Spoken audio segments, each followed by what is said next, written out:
olmaz hiç yollarımız tufan keser. Sana vurgun o gözlerden yoktur eser. Göz yaşların sele dönse de kim gelir? Sana kırgın yüreğimden koparmadım. Koparlaşsak bu şehirde biz aniden.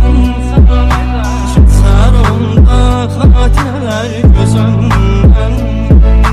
Bir vaxt sana gençliğini feda eden. İnatçılar yüreğimden koparmadım. Yürüydü ayrı ayrı bedenlerde.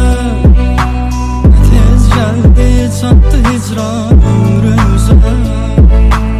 Sebepsiz ayrılığa ne çare? Çaresiz yüreğimden koparmadım. Yürüydük ayrı ayrı bedenlerde. Tez geldi çattı hicran ömrümüze. Sebepsiz ayrılığa ne çare? Bu çaresiz yüreğimden koparmadım. Koparlaşsak bu şehirde biz aniden.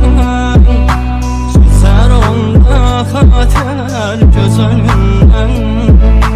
Bir vaxt sana gençliğimi feda eden. İnatçılar yüreğimden koparmadım.